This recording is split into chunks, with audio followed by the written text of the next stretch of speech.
First, I want to thank each and every one of you for joining us tonight. My name is Kimberly Kay. I'm the Director of Operations and Editorial Development for the Legal Insurrection Foundation, and I'm also the Senior Contributing Editor for the Legal Insurrection blog, where I have been since 2014. I really enjoy doing these events. We moved online when COVID hit, but it gives us an opportunity to connect with you no matter where you are, whether you're in Elgin, Texas, or Bogota, Colombia. So we really enjoy these events. Just a couple of housekeeping items here. We have both the chat and the Q&A section. We will be answering questions. In particular, Professor Jacobson and Andrew will be answering questions this evening.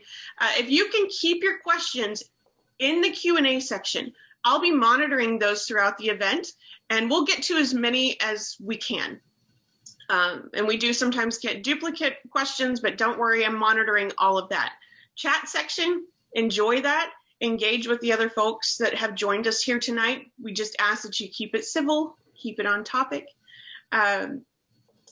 All the disclaimers, anything that you hear is not meant to be legal advice, nor is anything you hear tonight necessarily indicative of the entity which employs any of us. These are just our personal opinions and our thoughts on this matter based on our experience in covering and dealing with these things. So please remember that this event is being recorded. So if you were unable to catch the entirety of it, we will be posting it later. If you signed up for this event, we will also send a complete video probably next week-ish, sometime within a week or so. And we'll send that directly to the email that you used to sign up for the event. So you can share it far and wide if you find this to be valuable and helpful. Lastly, we are a 501c3, so we are purely donor supported, and we run such a lean organization where every dollar that we get, we put right back into programming. And we really appreciate your generosity, because it's your generosity that funds programs like this, that funds the stellar content that we publish on the blog, and that allows us to continue to bring these things to you and to anyone else who's interested for free. So we want to thank you for that. And I'm going to first introduce my boss, Professor Jacobson, who is a clinical law professor at Cornell Law. He's also the publisher of the Legal Insurrection blog and is also the president of the Legal Insurrection Foundation. So as you can imagine, he's a very busy man. So we're going to get started with Professor Jacobson. Great. Thank you, Kimberly, and for all your work getting this organized on very short notice. We didn't know when it would happen, but we found out yesterday afternoon when it would happen. And I also want to particularly thank Andrew for the amazing job he did chronicling this trial. Some of you, most of you perhaps don't know how I met Andrew. I met him because he was originally a commenter at Legal Insurrection as we were getting close to the trial of George Zimmerman in the shooting death of Trayvon Martin back in, the trial was 2013. And his comments were so amazing. I said, this guy really knows what he's talking about. So I reached out to him and he kindly agreed to live blog the Zimmerman case. That was in July of 2013.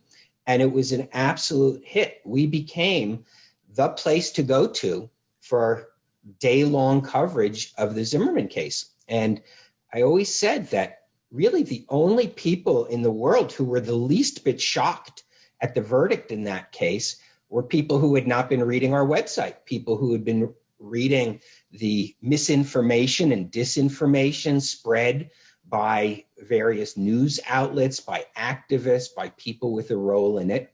And there was created this narrative about the case that just was not supported by the evidence. And so when that case came to verdict, of course, you never know what's going to happen, can't guarantee anything, but it was entirely predictable. And virtually everything that the media has said about that case is wrong. And if I hear one more person all these years later say to me, well, the police told him not to get out of his car, that's not true. Anybody who followed our coverage knows that's not true. But I hear people say it to this day, and that shows you the power of a media narrative, a false media narrative about a case. And I've been thinking a lot about this case, the Derek Chauvin case and the death of George Floyd. And I've been wondering to myself, because I think a lot of us find it extremely troubling, not so much on the facts of it. My own view is that I could have seen a jury going either way on it. There was enough evidence presented to, I think, meet the statutory definitions, but there also was enough presented to create reasonable doubt. So I wasn't really sure which way it would go. So I didn't have that overwhelming feeling that I had at the close of the Zimmerman case. And part of that, and we'll get into it, is Zimmerman had better lawyers, okay? And he did not have as big a frenzy as the Zimmerman case was. It was nothing compared to this. And I've been wondering, preparing for tonight, if the George Zimmerman trial had not taken place in 2013 Central Florida, but had taken place in 2021 Minneapolis, would the result have been the same? And I think the sad truth is probably not. And I think that's something I'm sure we will get into a lot later, that the threats, the violence, the looting, the announcement that cities are going to burn if there's a not guilty verdict, the statements of a congresswoman that if there's not a guilty verdict on murder, what's going to happen? And I think that was really the overwhelming thing. And I think that's what a lot of people find very troubling. I know it's what I find very troubling, is that I don't know whether, Derek Chauvin, given the publicity about the case, given the atmosphere, could get a fair and impartial jury, because every one of those jury members knew that if there was a not guilty finding, their lives were over. They were going to be doxxed. They were going to be confronted at home. They were probably going to get fired. Their family members were going to be harassed. It's a matter of the internet that, while the internet was plenty nasty back in 2013, nothing like we have seen in the last 3 to 4 years, and certainly in the last year or two. So I think that's really, thinking about this case, that's one of my big takeaways, which is, in this atmosphere, I don't know if you could have gotten a fair and impartial jury in Minneapolis in 2021. Maybe you could have gotten it someplace else in the country. And I think the fate was written and sealed in this case when the judge refused a change of venue. I think the fate was sealed in the case when the judge failed to protect the jurors' identities. I remember watching the jury selection and thinking, okay, you're not showing the faces, but my goodness, everybody who works with these people will recognize their voices. All their neighbors will recognize their voices, their family members. There is no way that this jury is going to stay anonymous even for a day. And I assure you that if there had been a not guilty verdict, there would have been people at houses of jurors already in this case. And so I think the fate was sealed. Whatever the evidence is, whatever happened within the four walls of that courtroom, I think that was, and then the failure to even sequester the jury during the case. And so, I know we'll get into the merits and we'll get into various evidence, but that's my big takeaway, is that I don't know in that atmosphere whether anyone could have really gotten a fair trial. Maybe I'm wrong. Maybe these jurors put all of that aside and it didn't come into play. But there's also a public perception that that's what came into play. I remember watching right after the verdict came in, Fox News had somebody on the ground in Minneapolis, I forget who it was, and he was reporting what people in the crowd were saying after the verdict was announced. And his relating what they were saying was, they've decided not to tear down the city tonight. I mean, think about that. That's what highly politicized judicial cases have come down to. I'm turning more in my own perspective, and Andrew followed this, my goodness, in enormous detail. But I looked back at my very first post about George Floyd, which was on May 29th of last year, so not quite a year ago, right when the riots were beginning to break out. And I had read the charging document against Derek Chauvin, and I had read how the prosecutors related the autopsy report. I don't think the report itself had been released at that time. And the medical examiner, as related in the charging document, found that there was no evidence of asphyxiation. And I said, wait a second here. This is another, Zimmerman case. This is another Trayvon Martin case where there has been a narrative created that there was a knee to the neck. I mean, that's what the video appears to show. And that essentially either his windpipe was crushed or the blood flow was cut off, but it was that 9 minutes of the knee to the neck that killed him. And as we now know, that is not actually the prosecution's theory. That was not their main medical examiner's theory. Their main medical examiner's theory was positional asphyxiation, that keeping him in the prone position face down with pressure on his back and pressure on his upper back, and the knee was mostly, according to the testimony, across the upper shoulder towards the back of the neck.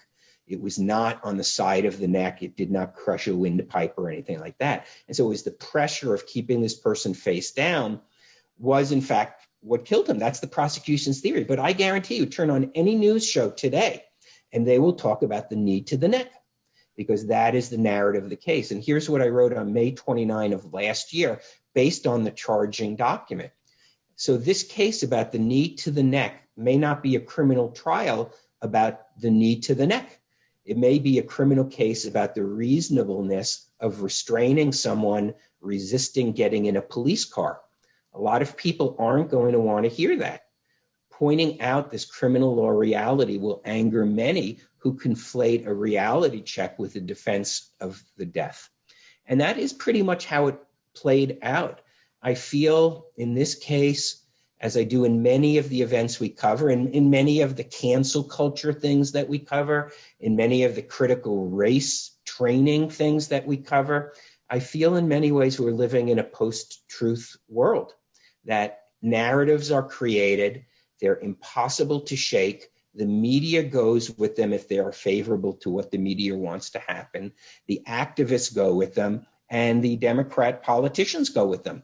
And this will forever be known as George Floyd having died from 9 minutes of a knee to a neck, when that is not, in fact, the prosecution theory of what happened here. And it's not the medical testimony presented by the prosecution.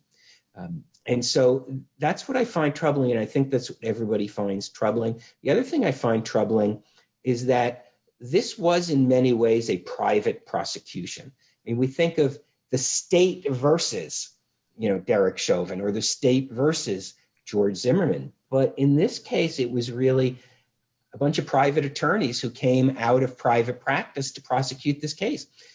I knew that there were private attorneys helping out. I didn't realize it till a little late in the game that actually the two lead trial attorneys, Mr. Blackwell, and I'm forgetting Schlitzer or Schweitzer, I can't remember his name, but they were actually brought onto the team. They were asked to join the team. I think they did it free of charge. And so this was in many ways a private prosecution. The one person who appeared in court, who actually I believe is a state prosecutor, was horrible. It was a woman, I don't remember her name, but she was terrible.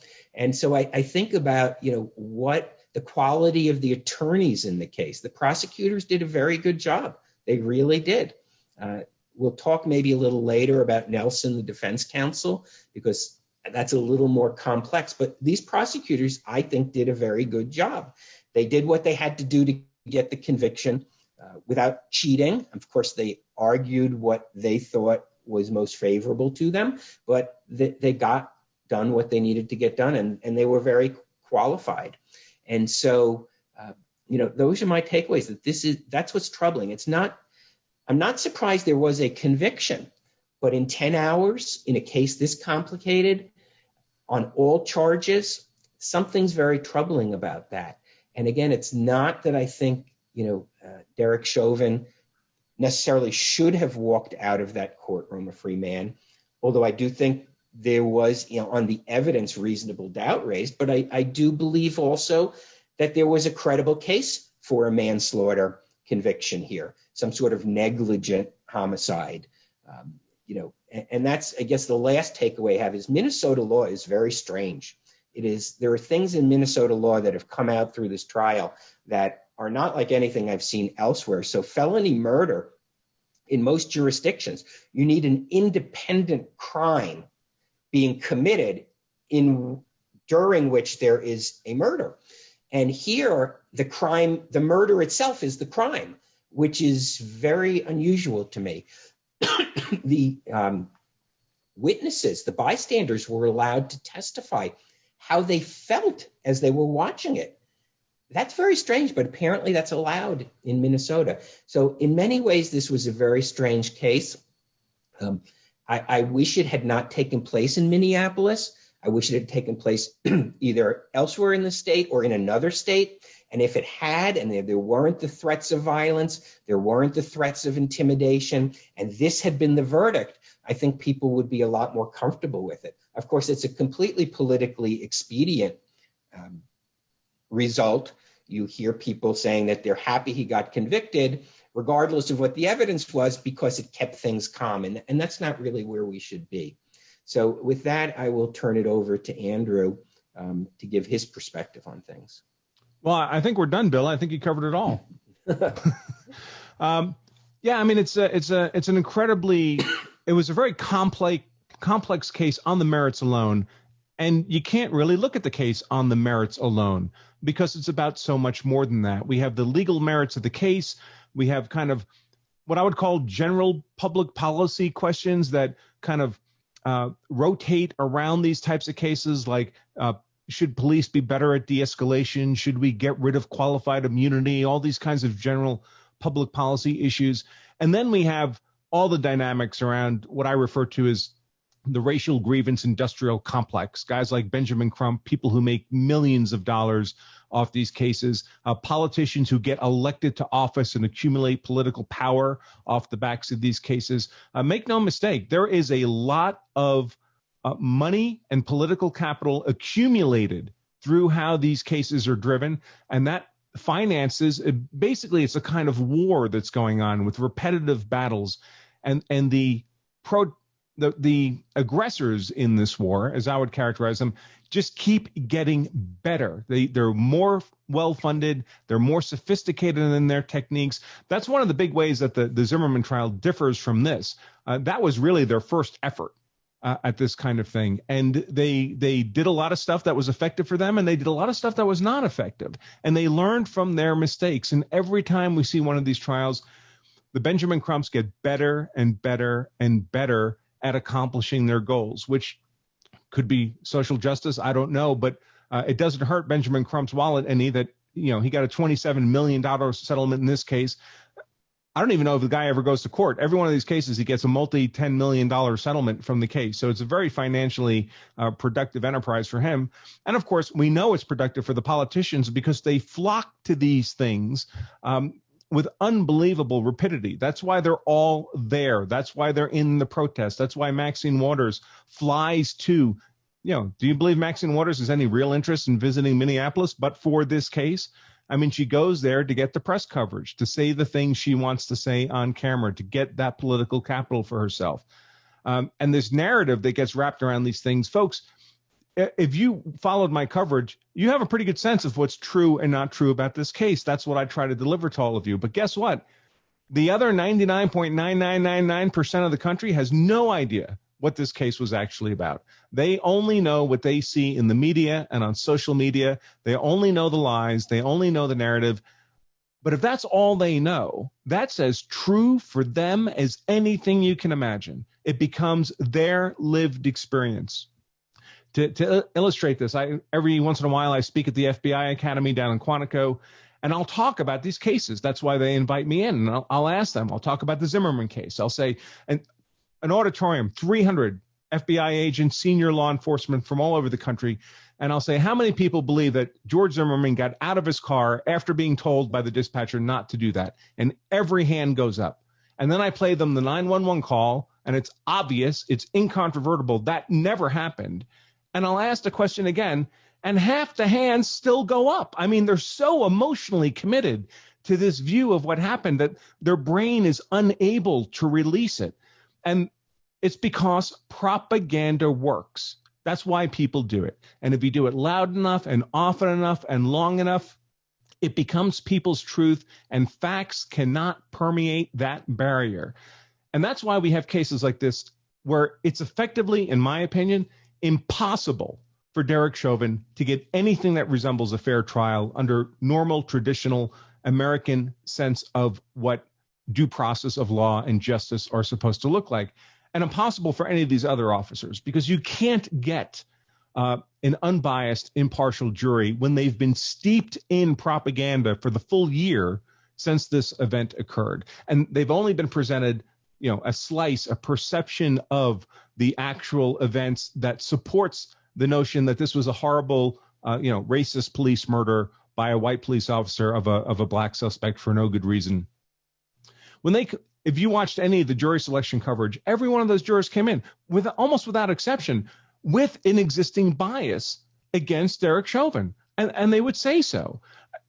And the reason they were still seated on the jury is because they were willing to say the magic words, but I'm able to set aside that bias for purposes of being an impartial juror. Well, do you believe that? Because my experience with people who are emotionally invested in their view of a particular event is that it's not that easy. We had a lot of jurors come up and say, listen, I've seen the video. I can't unsee the video. That's my opinion, period. There's nothing I can do about it. And thankfully, none of those people were seated on the jury. But was the actual seated jury really unbiased and impartial when they came into that courtroom? I don't see it for a moment.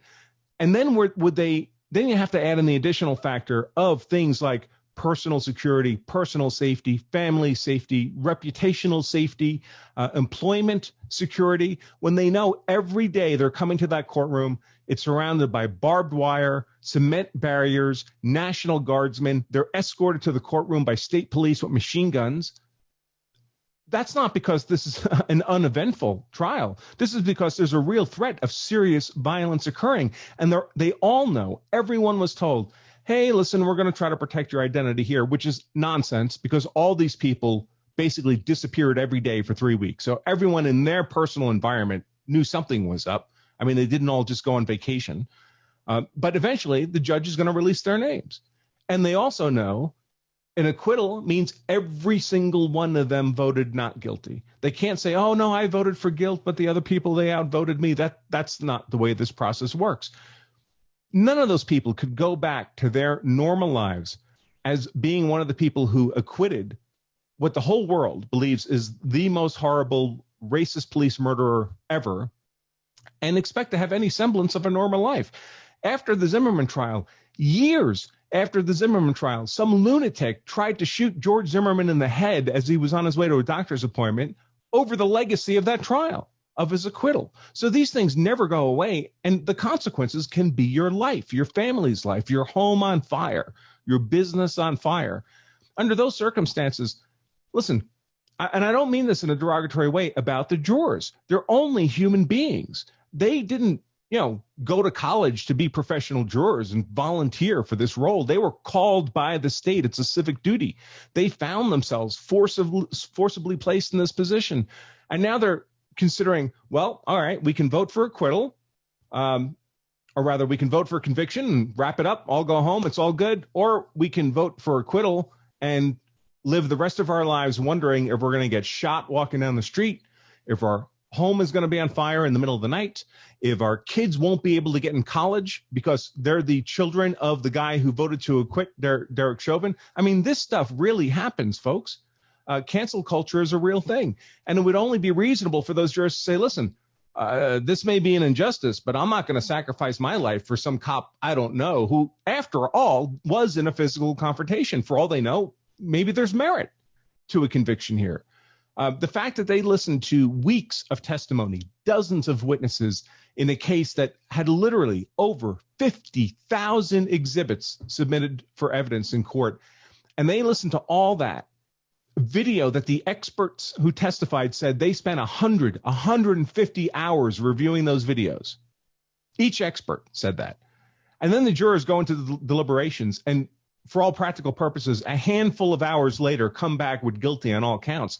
That was not due deliberation, folks. That was jurors going into deliberations, looking at each other and saying, well, who wants to die this week? All right, guess we're going to vote guilty on all these counts. So it's impossible. And I'm sympathetic in many respects to Judge Cahill on the questions of change of venue and continuance, because the reason you would grant a continuance, delay the trial to a later date, or you would change the venue to some other location is because you have some expectation, some belief that now and here the defendant can't get a fair trial. But if you moved it later and elsewhere, the defendant would be able to get a fair trial. And Judge Cahill basically said, but I don't think that's true. I don't think it would be any different if we delayed the trial or moved it elsewhere in the state of Minnesota. And he's probably right about that. I mean, the mob, it's not like Benjamin Crump and Maxine Waters are not going to go to some other county in Minnesota to protest. They're going to be there. The mob will be there. You'll still need the barbed wire and the barriers and the National Guard and all that. The jury is still going to know, hey, someday our names are going to be released and everyone's going to know we voted to acquit this horrible murderer.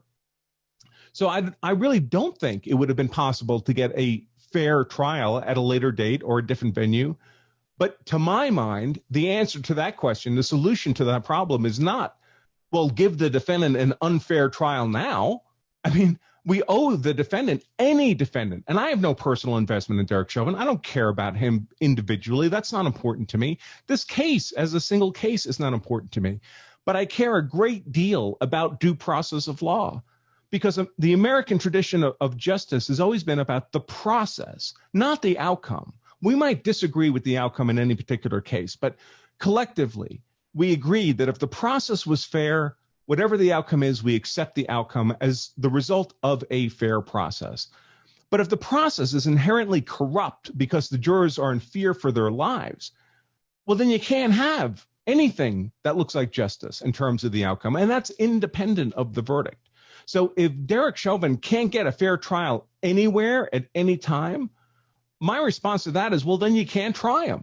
You simply can't try him. The mob made it impossible to try because, you know, we've all heard the expression, it's better to let 9 guilty people go free than put 1 innocent man in jail. Well, what we did this week was put that guy in jail. Instead of accepting the possibility that he might be guilty, but justice requires that, you know, we're not sure, there's reasonable doubt. If you don't know beyond a reasonable doubt, you can't put the guy in a cage for the rest of his life. This week we decided, you know what? We're going to put him in a cage for the rest of his life, and really independent of the legal merits. I don't believe for a second this jury actually deliberated the legal merits of this case, not in the handful of hours that they returned a verdict.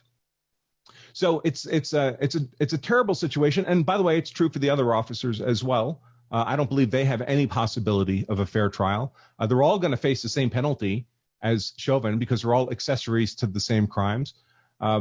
Hopefully there are things that could be done. You know, the legal defense, I've often said the legal defense in the Zimmerman case was technically perfect. I don't think that Mark O'Mara, Don West made a single mistake in that entire trial. They were so professional, so perfect in their performance. I cannot say that about this case. I don't like to second guess the lawyer who's, you know, in the arena, in the battlefield, doing the hard work. I'm not saying that if I were in his position, I could do a better job than what he did. But from my perspective, as an outsider, it was just not a perfect defense. And maybe that's an unreasonable expectation anyway. But when you're facing all these other challenges, you really cannot afford to do less than a perfect job. You can't. So maybe the other officers' attorneys will learn from this experience and have a more refined defense. But I'm not sure. Again, that speaks to the legal merits and not to this narrative that's wrapped around the entirety of this case, which I think is just, for all practical purposes, impossible to overcome. Where will you get that jury that doesn't have to go back out into the public that's awash in this false narrative of events and expect to live any kind of of normal life. It's simply impossible to imagine. And by the way, all of this applies not just to this case, right? This is a long pattern now. It's the Zimmerman case. It's the Michael Brown case with the hands up, don't shoot lie. It's the Jacob Blake case with he was unarmed. The police shot an unarmed man when the photos clearly show a knife in his hand. I mean, it's incontestable. If you bother to look at the actual evidence, it's incontestable. But if all you read is the headlines in the media, well, another event of a cop shooting an unarmed black guy. And so they apply this time and time again. And of course, we have more trials coming up, right? We have the Rittenhouse trial. We have the McCloskey trial. We have the Ahmaud Arbery case coming to trial. And the same people are involved in driving the narrative in all those cases as well. And they're really, really good at it by this point. So this is never going to end, and it won't end until it becomes unproductive. And I can't see a time at which it would become unproductive. They're making so much money and gaining so much political capital through this methodology that I don't see it ever stopping. And that's not a world I think we would want. Well, who wants to live in that world? Who wants their kids to live in that world? It's a world of USSR dimensions, where reality doesn't matter. Truth doesn't matter. It's all narrative and power, and you're told what reality is, and heaven forbid you disagree with the narrative. You're blocked on Twitter. You're banned from Facebook. You can't put your stuff on YouTube. I can tell you, folks, all I do is legal analysis, and I've been demonetized on YouTube for years. Every once in a while, Twitter just tells me, hey, guess what? You're off for 12 hours because somebody didn't like what you posted. I don't post anything that would warrant being blocked. But that's the narrative. Those are the entities that drive these narratives, and you exist there on those platforms at their whim. I'm sure, I don't know for a fact because Bill and I have never talked about it, but I would imagine that Legal Insurrection takes defensive steps to make sure they're not wholly reliable on those social media platforms. I know I certainly do at Law of Self-Defense because we exist on those platforms at their whim. And the moment they don't want us there anymore, we're gone from those platforms. And that's one of the ways they control this narrative, control this perception of truth in all these cases. And every time I get interviewed about this or talk about this, by the time I get to the end, I always feel like, oh, my God, half the audience is going to go home and hang themselves. That's not my intent. I'm sorry about that. But it's impossible to ignore the state of affairs that we currently live in. And it would be nice if there were affirmative steps, alternative social media, other places where, it's very common early in wars for one side to have a really compelling advantage and the other side to be losing a lot. And then the situation changes, it begins to equalize, becomes a more fair competition. I think we need to get to that inflection point because the way things are being done now is not helpful to any view of America that would be familiar to, well, this attorney whose first president I voted for was Ronald Reagan. So it's a very different world today, certainly, than it was back then. All right. Did I fill my time? You did a great job. And no, I don't think anyone wants to hang themselves, or at least I can speak for myself. I always appreciate and have for as long as I've been with Legal Insurrection that I learned so much from your posts and from your explanations because they are fact-based, which is virtually impossible to find anywhere else these days, which is why we are part of the alternative media, right? And have been. We were birthed out of the original conservative blogosphere and have survived thus far and are thriving. And it's because we insist on viewing things from facts, from a fact-based perspective. And so, yes, always appreciate your perspective. We have so many questions. And so for everyone in attendance, I want you to know that I am reading through all of these. There's a lot of overlap. So some of these I'm just going to kind of lump into general questions as opposed to going down a list of the almost 90 questions we have, because that would take a very long time. So let me just get started with this one. What did you think about the judge? I know you touched on this a little bit, but what are your thoughts on the judge? Who are you asking? You. Me. Okay. Yeah. Well, it's a very broad spectrum. So there are many cases I observed where I think the judge is just horrible. like the OJ case, the original OJ Simpson criminal case with Lancito, who completely lost control of his courtroom to the defense attorneys. They just, whatever. I mean, he just lost control of that courtroom. Deborah Nelson in the George Zimmerman case was absolutely horrible. Every decision she made was in favor of the state, with extremely rare exception. And by the way, every time the defense appealed one of her decisions to the appellate courts, she got reversed every single time. But her rulings were truly egregious in that case. Ironically, many people may not know this, but later, after he was acquitted, Zimmerman would sue, I believe it was NBC, for altering the 911 tape or one of his photographs. I forget now the basis of the suit. And in Florida, the judges rotate from criminal court to civil court on a regular basis. And when George Zimmerman sued the media, guess who the judge was in his lawsuit against the media? It was Deborah Nelson again. And she dismissed his lawsuit because she said he was a public figure, as if he'd ever wanted to be a public figure. Then when that lunatic tried to shoot George Zimmerman in the head and that lunatic went on trial for attempted murder, guess who the judge was in that case? Deborah Nelson again. I mean, she must have thought, oh, my God, I'll never get rid of this Zimmerman guy. He's going to follow me to my grave. But in any case, I thought she was horrible. Judge Cahill does not fall in that part of the spectrum. He's certainly not that bad. I would characterize him, frankly, as weak. I thought he was a weak judge, a soft judge, didn't make very disciplined rulings, pretty much seemed to want to always take the easy way out, whatever would be least problematical for him. From the beginning of the trial all the way to the end, certainly didn't want to, at least never made any rulings that anyone could characterize as politically risky or potentially divisive, was as conservative as he could possibly be. And he allowed a lot of things in his courtroom that, frankly, I thought were horrible. I thought the way, many people may not know, but one of the ways that evidence can be labeled inadmissible in court is not because there's anything inherently wrong with the evidence per se, but because it's cumulative. It's the same evidence again and again and again. And the example I always use to illustrate this is, imagine an event happens in the middle of a football stadium during a game. The prosecution is not allowed to bring in 45,000 people to give the same testimony about what they saw when it's effectively all the same testimony over and over and over again, because it's considered to be prejudicial because of its cumulative nature. Simply the repetition alone sways the jury. You bring in a couple people, both saw the same thing, they testified, that's good enough. The jury can decide whether or not they believe that or not.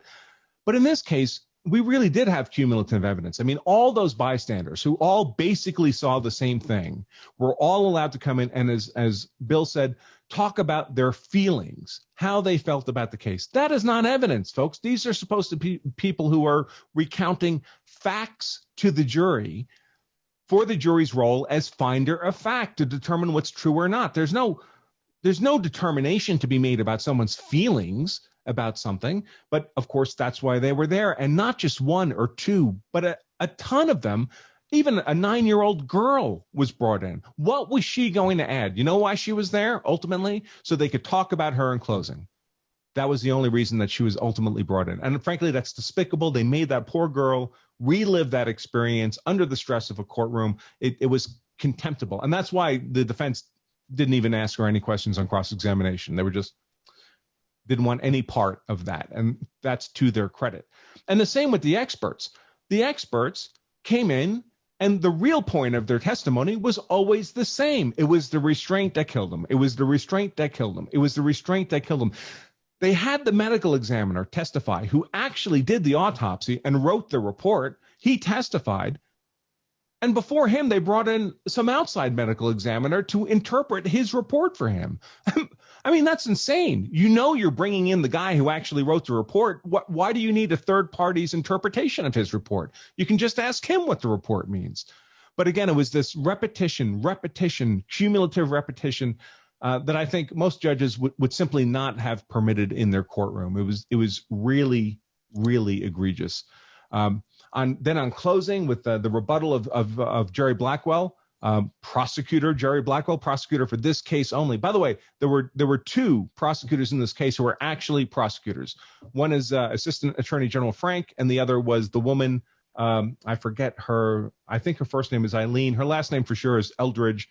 All the other prosecutors in the case, and by the way, there were only 2 or 3 that you saw in court, sometimes on phone conferences, but there was 10 or 12 who were admitted ad hoc to participate in this case from out of state. And they came from New York City, from Washington, D.C., from big time law firms, because they wanted the political capital that would be gained from being attached to this case. But when Blackwell got up there to do his rebuttal, he basically called the defense liars. And you're not allowed to do that as a prosecutor. Now, you may be able to do that in civil court. And Jerry Blackwell is a civil litigator. That's his day job, not being a prosecutor. So he probably didn't know he's not allowed to call the defense liars. And he did it not once, not twice, not 3 times. He did it 20 times over the 45 minutes of his rebuttal. Every other minute on average, he was engaging in what's incontestably prosecutorial misconduct. And the defense objected once, twice, 3 times. Nelson objected. Finally, the judge told him, you have to stop doing that, Blackwell. And he kept doing it anyway. It was really egregious. He put words in recounting witness testimony. He put words in their mouth they did not say.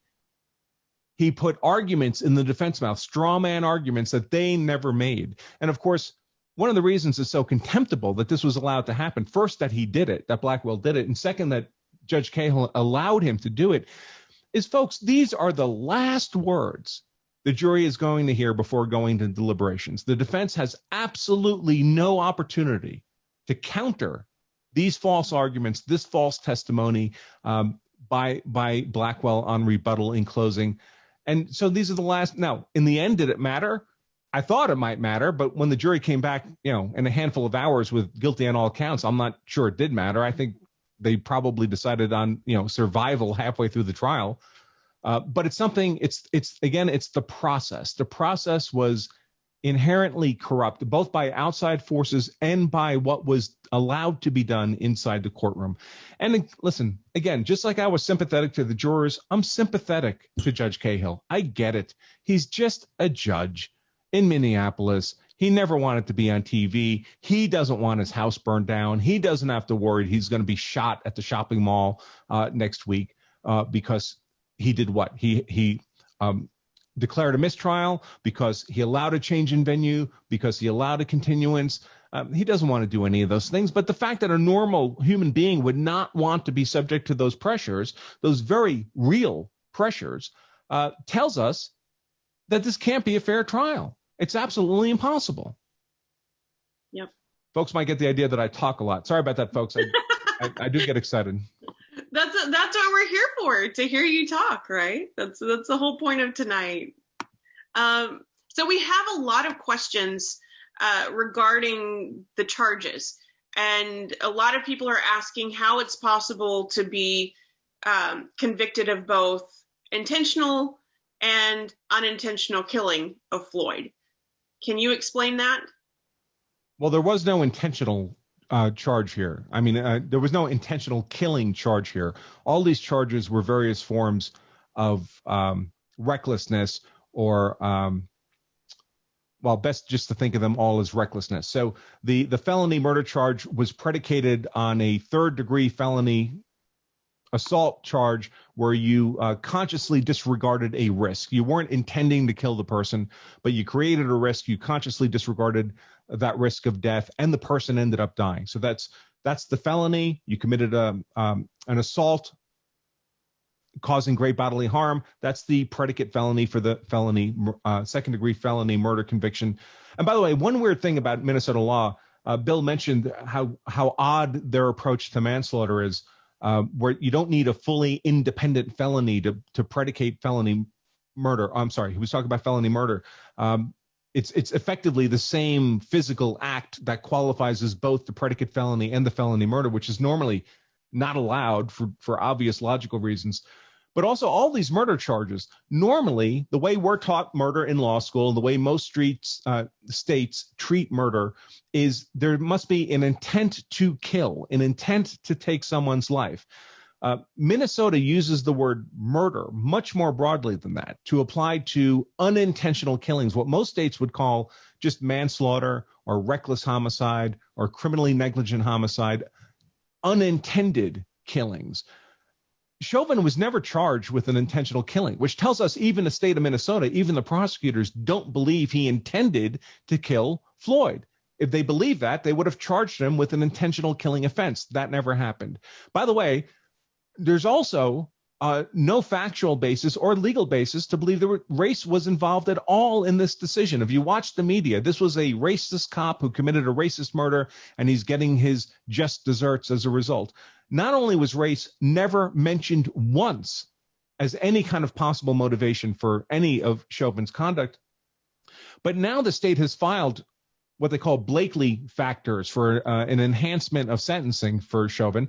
And these are things like he committed the crime while he was a cop. He committed a crime with other people. He committed a crime in front of children. These are all aggravating factors that can lead to a longer sentence than would otherwise be the case. You know what's not on that list of aggravating factors?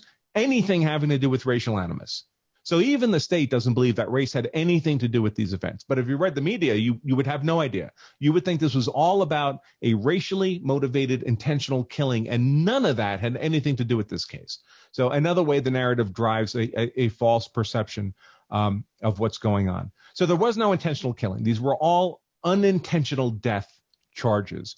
That's why the state never had to prove he had an intent to kill anybody. For the felony murder, they had to prove he intended the conduct that qualifies as an assault, basically an unauthorized, unlawful touching of another person or putting another person in fear, either one. And if the person dies as a result of that, well, then you've got the felony murder conviction. The third-degree murder conviction was, again, that's basically a reckless murder charge. You created a foreseeable risk of death. You did it anyway, despite knowing that risk, and the person died as a result. And then we had the manslaughter charge, which, again, is basically a reckless killing charge. You created a risk, you ignored the risk to life, and the person died as a result. Now, I see a lot of people are asking here and elsewhere, well, how can you be convicted of 3 different charges when only one person died, right? I mean, there's only one death. So how can there be 3, even if they're all unintentional killings, they're all killing charges, ultimately. How can you have 3 killing convictions with one body? Well, folks, that's the way the law works. If the jury decides that the facts have been proven beyond a reasonable doubt to meet each and every element of however many charges are brought against you, that's how many charges you can be convicted of. And that's just under the legal merits. Frankly, I think if they had charged him with jaywalking, with drunk driving, with abuse of a household pet, he would have been convicted of those charges as well, because I think the jury wasn't actually deciding on the legal merits. But on the legal merits, it's quite possible to be convicted of all these offenses. Now, in terms of sentencing, I would expect normally is the sentences would be served concurrently, not consecutively. So it's not like they stack. So the net effect is, well, he's really only serving the sentence for the most serious charge of which he was convicted, which is, still a long time in prison, max of 40 years. Guidelines say about 10 years, and with I'm not even sure how much the sentencing enhancement could add on top of that, but it wouldn't be less time for sure. Okay.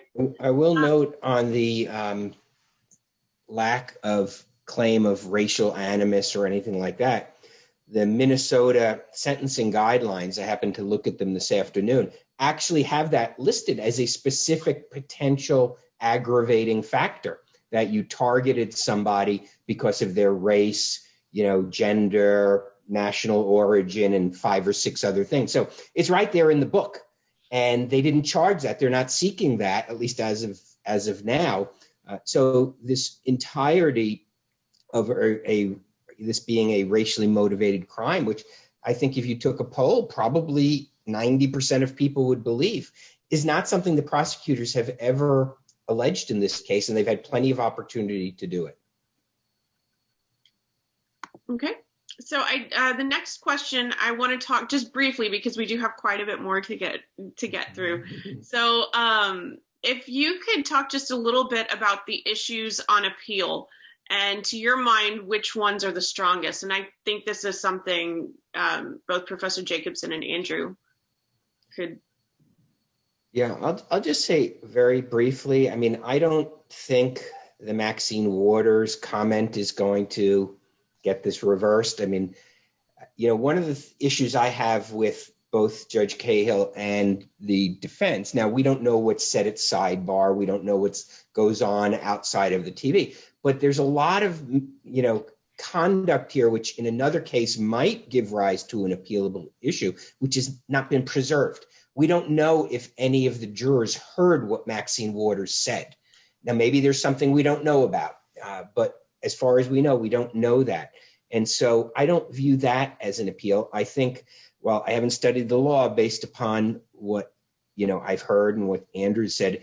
It may seem like that rebuttal closing argument by Blackwell could be problematic because this is a prosecution, okay? And the presumption of innocence is there,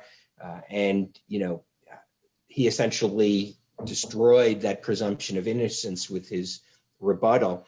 I think that there's, a lot of evidence was let in, and I don't know what was objected to by Nelson, but a lot of the opinion evidence I don't think should have ever come in. Not only was it cumulative, you had, policeman after policeman coming in and said, well, yeah, that was, that violated our policy. I mean, what are they going to say? The chief of police.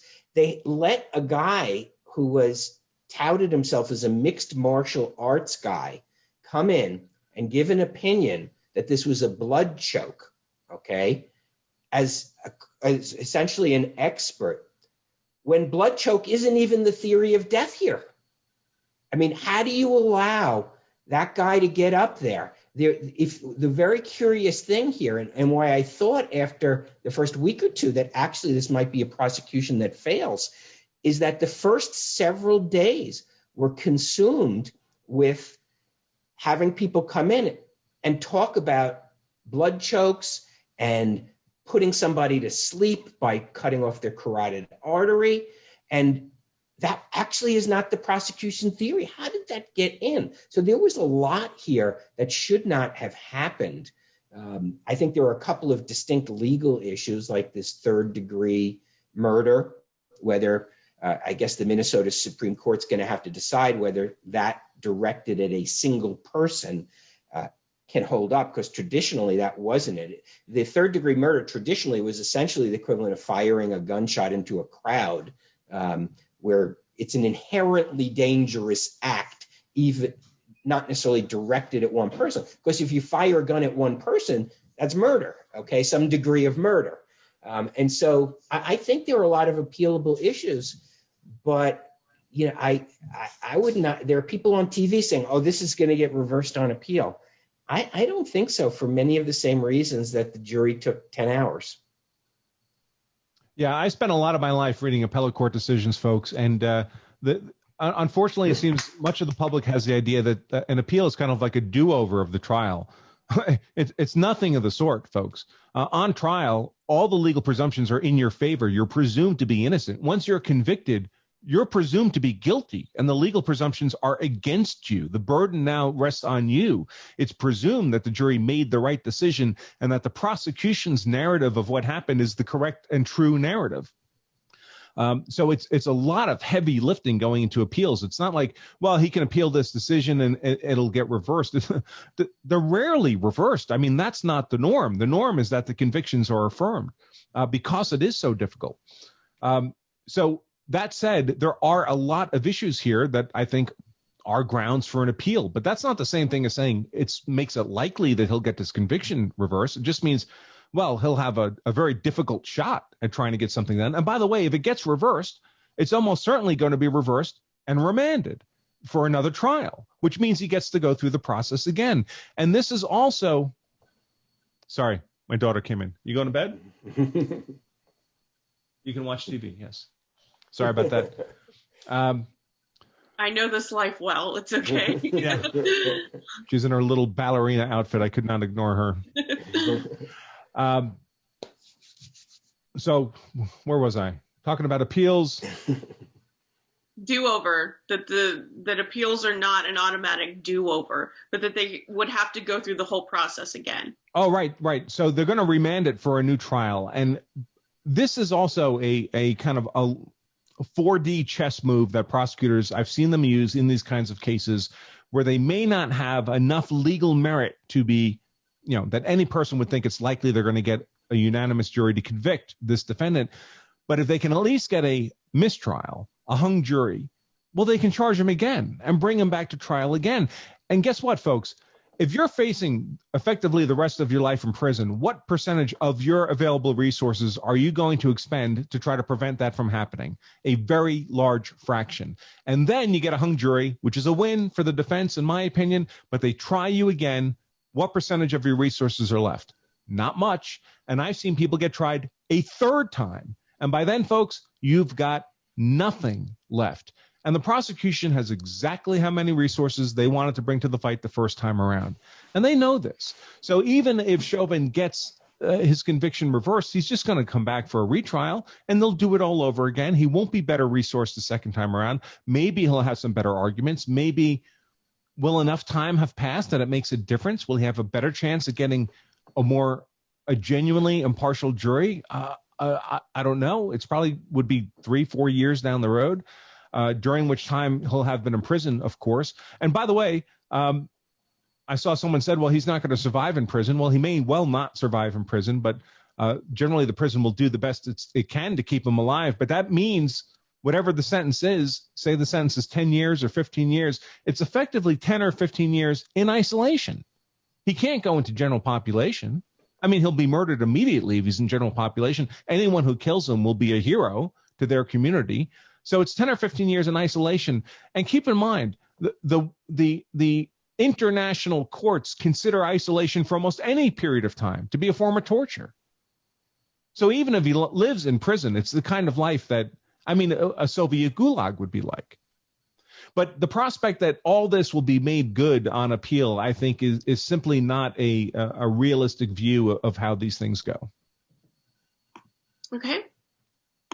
So hang on just a second, because I just pulled this up. There was one other question I wanted to get to that we've had quite a bit as well, and it's on the lack of a simulation in court. Do you think the defense should have done a simulation in court showing that pressure on someone face down is not necessarily dangerous?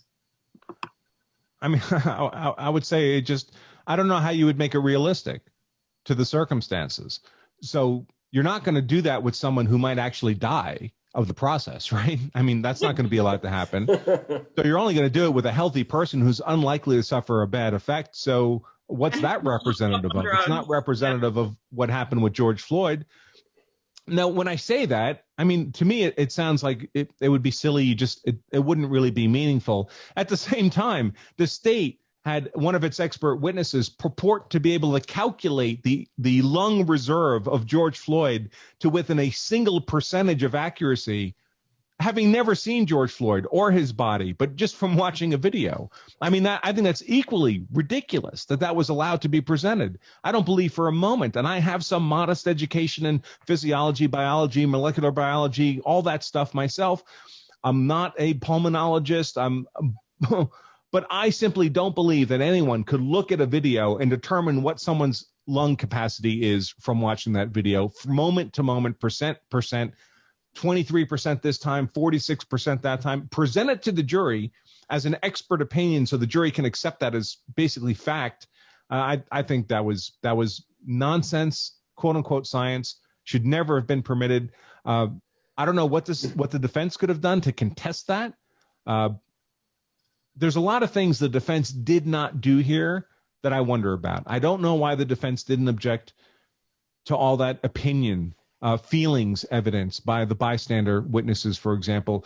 And when it's happening, as an outside observer, you never really know. Is there a broader strategy here? Is the defense going to circle around later and come back and address this kind of stuff in a different way than just objecting all the time, which nobody likes? But there were a lot of things like that where, well, by the end of the day, the defense didn't circle back. They didn't close the circle. They didn't address it effectively. And that's one of the reasons I say that this was not a perfect defense. There were vulnerabilities and arguments left on the table that I felt should have been made. If not at a particular point in time, maybe not during the prosecution's case in chief where they control the lead, the direct questioning, where they control what witnesses are on the stand. Maybe you delay it and you do it later during the defense case in chief. Maybe there's arguments you make on closing that you didn't make earlier. that's all part of strategy, and I can't second guess someone else's strategy. But when those arguments don't happen, when the circle isn't ultimately closed, I think the defense ended up leaving value on the table where they didn't have to do that, and that's unfortunate. How did the defense end up? I mean, how did both the defense and the prosecution end up so incredibly mismatched, right? So you have one attorney on the defense, and then you have an entire team and seemingly endless resources working for the state. How does that happen? You know, there's a lot of people who are not understanding how that's possible and why nothing was done about this. So, of course, the state can bring in as many resources as they want, as obviously they did here. I mean, they had, I think at one point, Judge Cahill, in frustration, indicated they had 10 or 12 attorneys working for the state. You only saw really 4 of them, I think, rotating in court. But there was at least another 8 or 10 that had been admitted pro hoc. Sometimes they'd appear on phone conference calls in sidebars or with the jury not present. But they were on the record. I mean, if you go look at the motions for the court, you can see all the motions to get these people admitted ad hoc or ad vice. So a big legal team, which means, of course, even the people you don't see in the courtroom are behind the doors, right? They're doing legal research. They're filing motions. They're dumping evidence on the defense. Thousands of exhibits, 5,000 exhibits were dumped on the defense during the course of this trial. And then you look at the defense and you have Nelson and then an assistant behind him who I guess is technically an attorney, but she passed the bar last week. I mean, not really an attorney in any substantive way. And I would have people text me and email me all the time saying, but Andrew, his defense is funded by the police or whoever is funding his defense. And there's a bunch of other lawyers behind the scenes who are helping support him. And maybe that's true. I don't know. I don't have time to research that kind of thing. But I can tell you one thing. In the actual courtroom, there was at least 4 prosecutors rotating with witnesses, with statements, with testimony. And there's only Nelson on the defense. So he had to be 100% on, 100% knowledgeable with every single witness, whether it was his own on direct or whether it was cross-examination of the state. And that's very difficult to do, especially for a trial of this duration. Folks may not know, multi-week trials are not normal, folks. I mean, most murder trials are a couple days. So a trial that's going a week, 2 weeks, 3 weeks, that's an aberration. We may think that's normal because the high-profile cases that are brought to our attention tend to go that long. But it's not normal for a defense attorney, especially working effectively alone, to be there 2 weeks, 3 weeks at a time defending a case. And if you watch Nelson's closing, I mean, man, the poor guy looked tired at the end. And it's one of the reasons I'm always hesitant to say, hey, he didn't do a perfect job. Like I would have done a perfect job. I'm not saying that at all. But the net effect for the client is the same. The net effect for the defendant is the same. You end up at the end of the trial with an exhausted attorney who's out-resourced, who's doing the best job he possibly could that maybe anybody could possibly do. But it begins to feel not like justice when there's such a disparity in resources that are being brought to bear. Yeah, I mean, I think one of the problems, I think Nelson did the best he could, but the defense would have really benefited from having an attorney whose sole focus was the medical evidence. You could see the difference. Nelson did really well cross-examining the use of force experts, the policemen, even the bystanders. And it wasn't the same guy when it came to cross-examining the medical experts. It just wasn't the same guy. And I think that, in the Zimmerman case, they had 2 very good qualified attorneys in the courtroom for the defense. If there had been a second Eric Nelson there, again, I don't know that the result would have been different, but certainly the evidence, I think, would have been different because a lot of the medical evidence was ridiculous. As Andrew mentioned, this pulmonologist calculating, second by second, the oxygen capacity of a lung. I mean, and the cross-examination was so weak. I mean, has anybody ever done that before? Is this like an acceptable means? Are any, peer-reviewed journals which allow somebody to do this? The cross was so weak on that, so it's unfortunate. Again, would it have made a difference? I don't know. But I think Eric Nelson, on the normal things you would expect a criminal defense lawyer to face, was really good. but most criminal defense lawyers don't deal with this level of sophistication of medical stuff. I think that's exactly right. I think it was just completely naive territory to him. He'd never been exposed to this. Most standard criminal defense practice, most of your clients are criminals. They're doing crimes of a normal nature. You don't have the state bringing in 12 medical experts to testify about the case. You simply don't have that kind of exposure to that kind of material. Not to mention, man, that Dr. Rich they brought in, the cardiologist who testified that Floyd's enlarged heart that's not a glitch of high blood pressure. That's a strength. That means his heart's really strong to have an enlarged heart.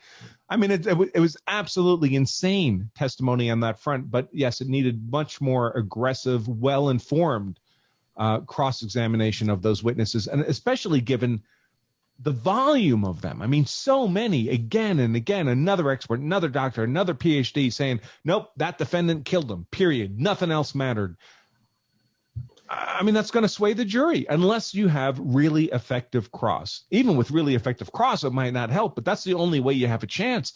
And we saw it especially on this ridiculous rebuttal testimony that was allowed by Dr. Chauvin about the carbon monoxide issue, when the state's medical expert was already on a plane flying home, and this doctor gets up there and starts spouting this is the same guy who did the lung volume percentages based on a video, says, no, absolutely, carbon monoxide could not have played an issue. It's the defendant murdered him. That's all there is to it. And poor Nelson gets up there, and he doesn't know what to ask this guy. He's not prepared for this. 12 hours ago, he had no idea this guy was going to be on the witness stand, and his own expert that he might consult with is unavailable, unreachable. I mean, that alone was a gross miscarriage of justice. That should never have been allowed. I mean, one thing I do want to point out about this, I think there's a broader issue. I don't want to overstretch it based on this case, but this, for the private practice attorneys who got involved and volunteered the time, for the private experts who volunteered. Amazing. Have you ever seen a trial where so many people are volunteering to testify? These are 2 points here. One, these are huge career boosts for these people. You still have prosecutors who say they were on the Watergate team. Okay. Every one of these people gets an enormous career boost from, even if they wrote one brief on one issue, it will be on their resume forever. But also, this was very much a corporate gathering of resources to prosecute somebody who was politically unpopular. Okay. There's nobody more hated in America than Derek Chauvin. Corporation, I mean, these are corporate lawyers. These are people whose day-to-day clients are extremely wealthy corporations who volunteered their time. And, we see it on so many political issues where corporate America is gathering around and using their resources.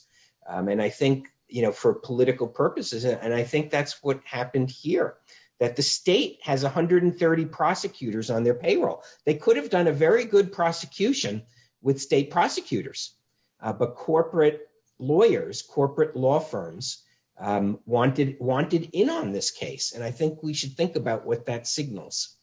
In their minds, I expect that they thought they were Nazi hunting, right? They were racist hunting. This was their opportunity to fight in the war against racism and injustice and all that stuff. And I'm sure their firms were perfectly happy, ecstatic to let them go, to do this pro bono, keep their paychecks coming, so they could do this hero thing from their perception.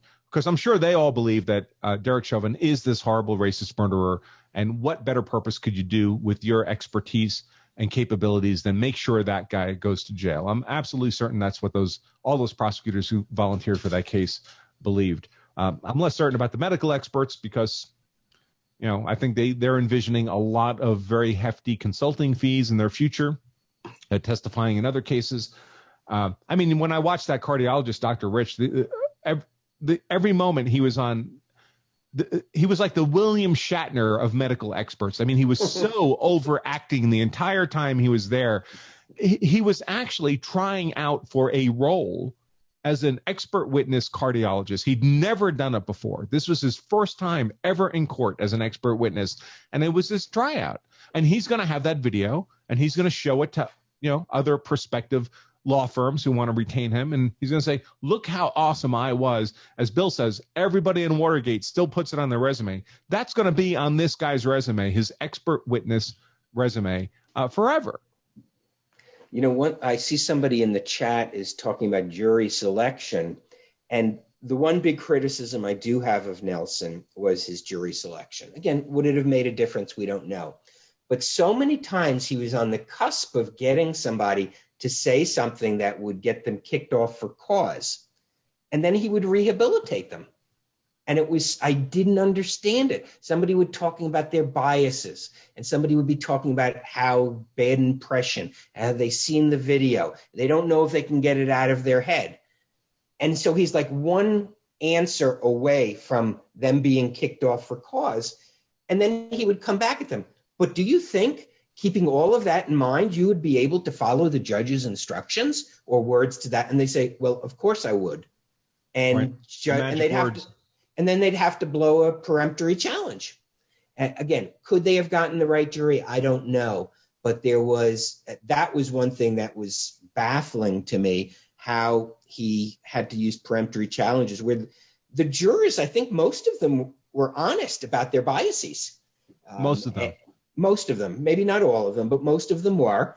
And then when somebody says, well, will you follow the judge's instructions? And the judge is sitting there. I said, what are you going to say? No, I'm not going to follow the judge's instruction. No, I'm not going to be, and some of them actually, to their credit, said, no, I can't be impartial here. I can't. But, unless somebody said that. So I criticized Nelson on jury selection. I also criticized Judge Cahill, knowing what a politically charged case this was and knowing the pressures that would be on a juror. Right. He denied a bunch of challenges for cause that were close enough calls that he should have gotten them off the jury. Yeah, I fully concur. When I saw Nelson on jury selection, I was extremely unimpressed. I thought he did a very good job on cross-examination of state witnesses, especially the bystanders and the use of force witnesses in particular, not so much the medical witnesses. But on jury selection, I thought it was he looked awful. He looked like a strip mall criminal defense attorney. But it's always hard to, we call this jury selection. Folks, it's not really jury selection. If I could select your jury, I would win every case, okay? That's not what we get to do. We have a modest ability to deselect jurors. So we're presented with a pool, and we can strike some, we can argue for cause on others, but we never really know if the next juror who comes in is even worse than the person we just got rid of. So it's very high stakes and uncertain. Now, that said, I mean, a reasonable strategy that Nelson might have adopted here is there's two ways to approach it, right? One way would be try to get the least bad jury you can. You're going to get a bad jury, but try to get the least bad. So you accept people you really don't want, but you accept them because the next person might be even worse. I think that's the approach that Nelson was effectively taking here. The other approach would be much more aggressive, and that would be to basically get rid of everybody, argue for cause, fight for cause, ask the right questions, drive to cause, dismissal for cause, until you basically run through all 400 prospective jurors and then say, Your Honor, we can't have a fair trial. Look, we went through 400 jurors. It's impossible. Because that's one of the things the judge is looking at. He's like, well, I'm not going to have a continuance or a change of venue until we know for certain we can select an impartial jury here. Well, compel that decision, right? Make it so obvious that you can't get an impartial jury by being as aggressive on jury selection as possible. And that's not the strategy that Nelson pursued. Now, of course, in hindsight, it's easy, right? Obviously, his client got convicted, so we can say everything he did was the wrong decision. If his client had got acquitted, we'd say, well, what a genius he was. Everything was right. But I was flabbergasted at how soft he was on voir dire of those prospective jurors for most of them. Okay, and I have two questions. We'll keep it brief, and then closing thoughts. So first is, should Chauvin have testified? I don't think so. I mean, these were good prosecutors, okay? Maybe they're from a civil background. It would have been brutal. Okay. I don't see how he could have salvaged himself. I guess you could take the position, look, if I'm going into this, I need a Hail Mary pass. I need something, because otherwise I'm sure to get convicted. So I can't really say, but in a normal circumstance, if this was a normal, non-political case, I think he would have, I think he would have sunk himself. The only way he testifies is if you say, look, we're getting convicted. There's no prayer here. I might as well just get up there and maybe I get lucky and I reach one person. But, I've not done criminal trials, so I can't really say. But at least from the conventional wisdom is that he should not have testified. Yeah. So when I cover these cases, I try to stick entirely to what's actually happening in the courtroom. That's my area of expertise. And I don't have time, frankly, to be reading the media and trying to verify false claims from true claims in the media and so forth. So I really only know what's presented in court. Now, I know that in the media, there were claims that he had, Chauvin had some history of excessive force claims against him and so forth. I don't know if any of that's true or not true. I can tell you from my experience working with law enforcement generally that it would be very difficult to be a street cop for 19 years and not have anybody complain about your use of force. I mean, you're going hands-on with people probably every day that you're on the job. Some people are going to complain. And if he took the witness stand and testified, and then on cross, the state could ask him about every single complaint that might have been filed against him in detail. Why did you do that? Why did you not do this instead? Why did you not de-escalate that on cross-examination? Oh, my God.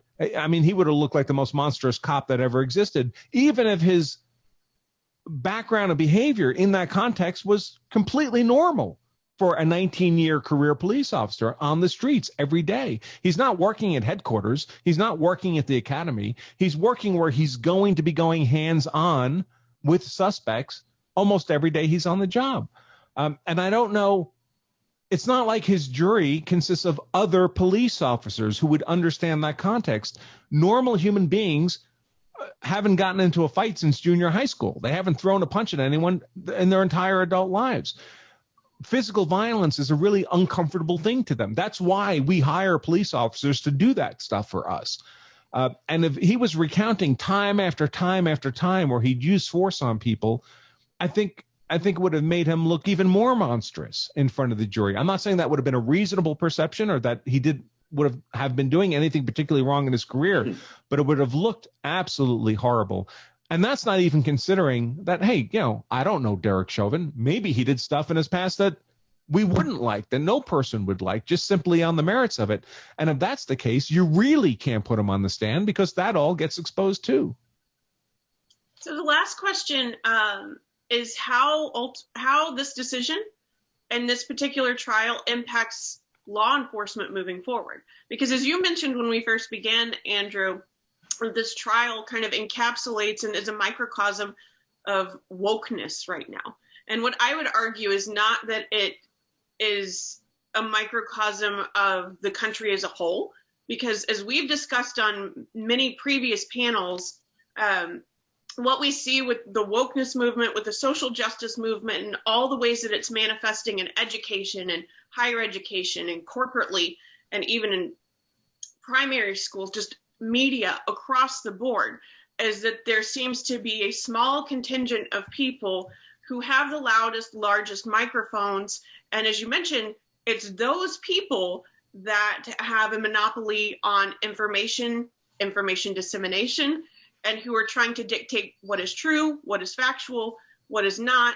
But all of that to say, how does this impact law enforcement in an already hostile environment where they're being defunded right and left, where you're dealing with something like this? You have what seems like a fairly routine incident that turns into a tragedy, and now this guy's going to be locked up for we don't know how long. Yeah, I mean, effectively the rest of his life, probably. Unfortunately, I don't have a pleasant answer for people. But just imagine if you were a police officer. Would you want to be working in this environment? I know the cops I know, they've got their retirement date on their calendar. They know to the hour when they're going to be eligible for their full retirement. And guys who are too far from that, for that to be realistic, know what percentage of their retirement benefits they've achieved so far in their career. And they're either looking to move to, they think, to departments where the risk of this is lower. And I have to tell them it's not really lower anywhere. I'm sorry. Just like we saw in this case, right? In this case, this happened in Minneapolis, but we see, like in the Ahmaud Arbery case, even in the George Zimmerman case, way back when, the local prosecutor would not charge George Zimmerman. So what did they do? They went out and found another prosecutor from another judicial district in Florida who would bring this case against George Zimmerman in that incident. So it almost doesn't matter where you live anymore. If there's anywhere in your state that's blue, they'll find that a prosecutor there to bring the charges against you. So I don't think you can escape it. And I mean, the job's already tough enough, and they're making it even tougher. Are they supposed to be police officers who don't go hands-on? Well, I'm sorry, but you're dealing with violent suspects. Going hands-on is part of the job. We talk about this public policy of qualified immunity. And listen, there are reasonable arguments to be made against qualified immunity. But from a cop's perspective, I can tell you how cops look at it. Listen, you hired me to do a job where I have to put my hands on people all day long. And every time I touch someone, that's a prima facie battery charge against me, or civil complaint against me. And if I have to go hire a lawyer every time I touch someone to defend against a battery charge in civil court, you don't pay me enough for that. That's why we have qualified immunity. So I'm not saying we should have it or not have it. That's a broader discussion. But I can tell you from the police perspective, the street cop perspective, if they have to worry about facing a civil suit 10 times a day, every day they're on the job, I mean, they can't keep that job. It's impossible. And by the way, folks, something else to think about. We see these cases where cops are performing in ways I guess I would characterize as well below expectations, like the Muhammad Noor case, where also in Minnesota, where he shot the woman who called because she thought a rape was happening behind her house, or this woman who just happened again in Minnesota. This was also Minnesota. She thought she was pulling her taser. She pulled her Glock and shot the suspect and killed him. We're not going to get, if we drive out of police forces the experienced, capable officers who have other options and therefore have the option to leave policing, go on to different careers. These are not optionless people. The best will leave. If we drive those people out, who are we going to replace them with? It's not going to be equally capable or more capable cops. It's going to be people who probably should not be police officers. There's a lot of cops already who should really not be cops. They're basically civil servants. They should have a job at the Registry of Motor Vehicles or somewhere else in government. They'd be perfectly happy, but they should not be carrying a gun and a badge out in public, expected to engage in violent behavior in the interest of justice. We're only going to get more of those people. We're going to get more people who are not suited to the actual demands of that job. And the result is going to be more citizens killed, more cops killed, and more of these cases where we see a cop shooting someone when they thought they were going for their taser because they're simply less capable. And the only group of people that's good for, that outcome is good for, you think, how could that be good for anybody? Well, it's good for Benjamin Crump because it's more bad use of force cases for which he can sue in federal court, get another $27 million settlement, a third of which he gets to keep for himself. Nothing unethical about that.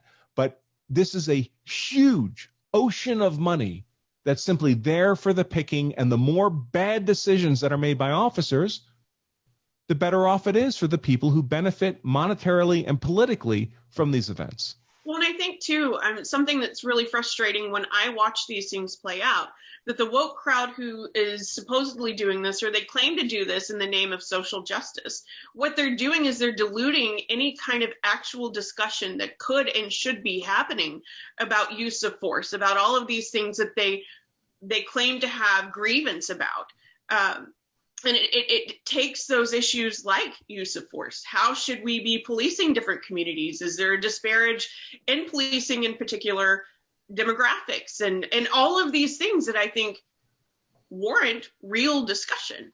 And they throw that out the window and instead leverage things like this, which is, it's just really, really unfortunate.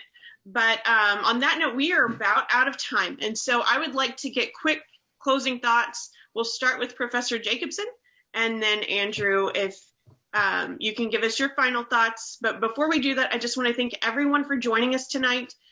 We so appreciate you. It is always my message, and I have to mention it again, that you were not alone.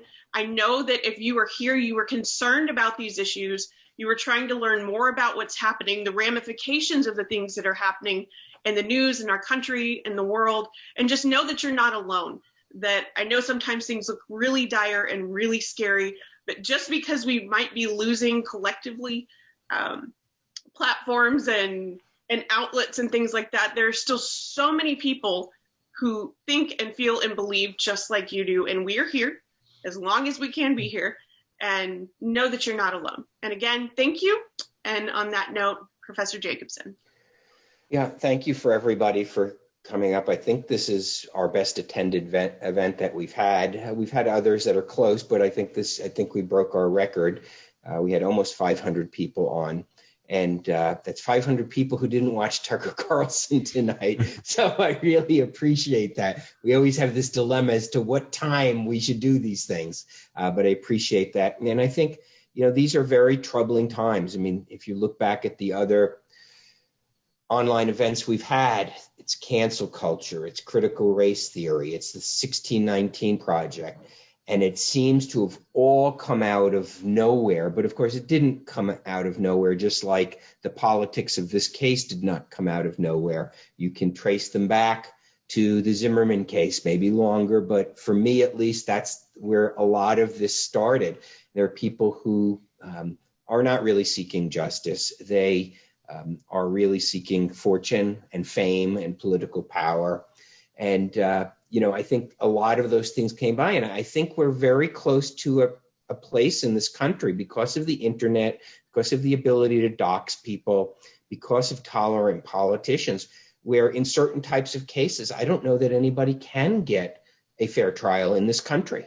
And that's a really sad point that we've come to, because the fairness of a trial doesn't seem to be what motivates people. It certainly doesn't seem to be what motivates people on campuses, where they don't even want students to have bare minimum due process when they've been accused of serious misconduct. Certainly not desired by the media. I mean, my goodness, there was a 15 or 16-year-old girl just shot when she was about to stab somebody. And the media portrays it as, aha, what's the media line? Just as the jury's about to come back with a verdict in the George Floyd case, another Black teen shot to death. I mean, my goodness, we now have the body cam. She was a foot or two from stabbing somebody, and the policeman shot her. And politicians are announcing what a tragedy it is. What would have been a tragedy is if she actually stabbed and killed this other girl. I mean, that's why we have policemen, to stop violent people from killing others.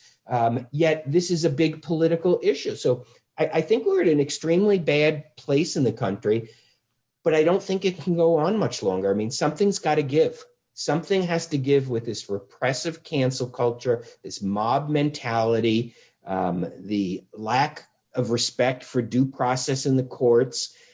Something's got to give, and I don't know what's going to give, but it just can't go on.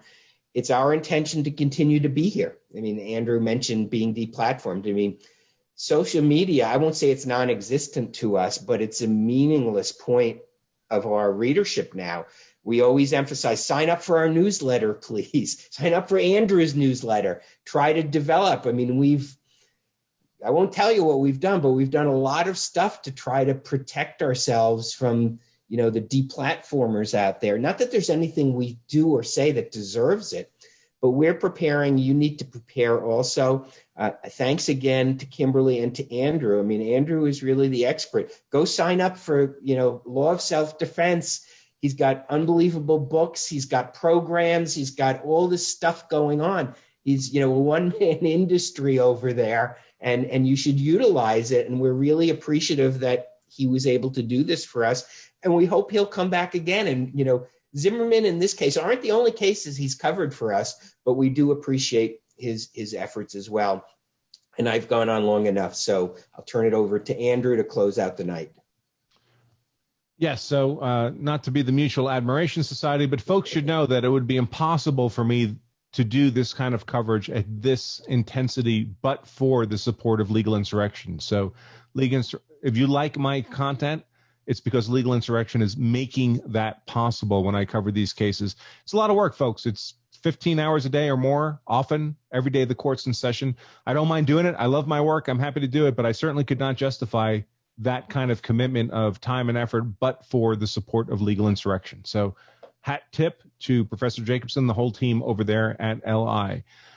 One thing I would suggest to people that they might consider is we have some 400 plus people who've been participating in this so far, and many more hundreds I assume will watch the recording after the fact. And I bet that virtually none of them know the name of their local prosecutor. Virtually none of them know, if they showed up in a voting booth, who it was that they should preferentially vote for between whoever's competing for that job. Likely there's nobody competing for that job unless a George Soros funded candidate has just come in. But traditionally, your local prosecutor was just some guy or gal who'd been in the legal community a long time, probably was an assistant prosecutor at some point, decided, all right, he'd like to try for the top job. He's never run for election before. He'll do it this time, gets the job. Then he keeps running until he retires. He spends maybe $1,000 or $2,000 in campaign funds for the whole event. But those prosecutors have unbelievable power. They can basically drag anybody into a criminal trial who's done anything. And if they drag you in, you're looking at potentially hundreds of thousands of dollars in legal expenses and maybe spending the rest of your life in prison. That's power that, frankly, I think prosecutors probably need to have to do their job effectively. But you want that power in the hands of someone responsible. You don't want that power in the hands of some woke lunatic, because they will use it for woke lunatic purposes. So if you don't know who your prosecutor is, you don't know who in your jurisdiction is wielding that power over you, you ought to know. So find out, make sure you know that person's name. If they're doing a good job, by your view, whatever your opinion is, awesome. If someone's running against them who's a woke lunatic in your view, you better know, because if that person gets elected, they have all that power over you. And like the cliche goes, give away as much power as you would want not your friend to have over you, but your worst enemy to have over you. And then when you vote, try to make sure you're not voting in or allowing to be elected that worst enemy into that position. So if we could do that, a lot of these problems would be a lot less challenging, both to you and to, those of us in the legal community who try to prevent you from getting railroaded. Thank you so much, both Professor Jacobson and Andrew. I just have such tremendous respect and admiration for both of you. I always learn so much from y'all. I look at things from a very different perspective, and I so appreciate y'all taking the time to share your knowledge, your wisdom, and everything that you know and have learned. I am going to just very quickly, I had a couple people ask about baby Walt, and we're asking for an update. For those of y'all who don't know, we have a son who will be, I can't even believe, 17 months old this week. And we've kind of cataloged his process or his progress, thankfully, on the blog on Legal Insurrection. He was born, we didn't know this until he was born, with an incredibly rare heart defect. And they didn't think he was going to make it through the night. And he is now a walking testament to God's tremendous grace and mercy and the power of modern medicine. And I always get a little teared up, but he's 17 months old. He's huge. He's off the growth chart. This kid has such a big head. I had to upsize his shirts because I couldn't get his right size over his big old head, which is wonderful because cardiac babies usually have a terrible time growing, right?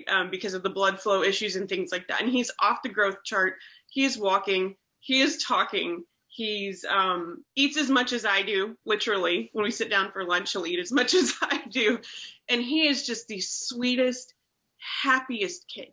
Just always smiling, always good-natured, and so we are tremendously grateful, not only for the Legal Insurrection family, but for our extended family and those of you who were praying in earnest for our son. And so I planned on doing an 18-month update after we go to the cardiologist again. And every time we do go, the cardiologist is just blown away by the fact that this is the same kid. And so anyway, but he's doing fabulously well. And thank you for asking. And again, thank you for your prayers and thank you for your kindness and your support. So we so appreciate you all. And again, Professor Jacobson and Andrew, thank you so much for your time this evening. And thank you everyone for attending and joining us tonight. We'll get the video sent to y'all and posted on the blog again, probably next week. But we'll get it up as soon as we can make that happen. So thanks for tuning in, and we look forward to hosting y'all again soon. We'll see you on the web. Take care. Take care, folks.